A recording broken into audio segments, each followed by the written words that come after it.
Stand खोलो, stand लाओ। ठीक है।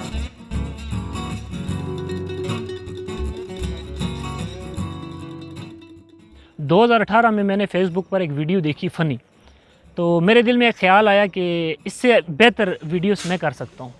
तो मैंने फ़नी वीडियो एक बनाई और अपनी फेसबुक आईडी पे पोस्ट कर दी, जिसका मुझे अच्छा रिज़ल्ट मिला, काफ़ी लोगों ने देखा।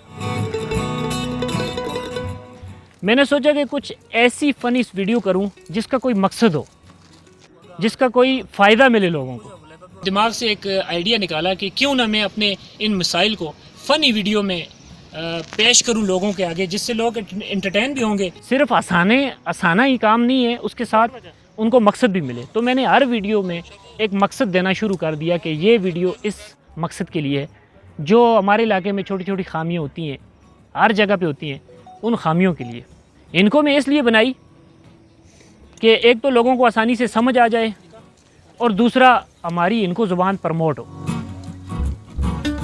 जब मेरी 2-3 वीडियोस वायरल हुई, इंडिया के ख़िलाफ़ मैंने 2-3 वीडियोस की जो काफ़ी वायरल हुई, उसके बाद मैंने सोचा, फ़ैन फॉलोइंग भी मुझे काफ़ी मिल चुकी थी। मैंने उसके बाद सोचा कि क्यों ना इस मौके से फ़ायदा उठाया जाए।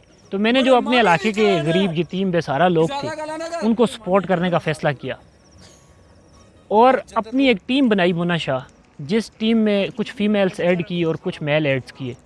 उसके बाद हम निकले, यतीम बच्चियाँ, गरीब लोग, बेवा औरतें, इनके साथ हेल्प करनी, बच्चियों का जहेज़, ये चीज़ हमने शुरू कर दी। अल्हम्दुलिल्लाह एक फ़ेसबुक पेज से हम काफ़ी लोगों को सपोर्ट कर रहे हैं इस वक्त। अगर हमने कोई स्क्रिप्ट करना होता है तो हमारे पास कोई प्लान नहीं होता, बस हम मौके पे जब पहुंचते हैं, एक हमारे पास मोबाइल होता है, एक स्टैंड होता है, एक माइक होता है, तो मौके पर हम जब पहुंचते हैं तो बस दिमाग में उसी वक्त स्क्रिप्ट बन जाता है। कोई प्लानिंग नहीं होती, कोई स्क्रिप्ट नहीं लिखा होता हमारा।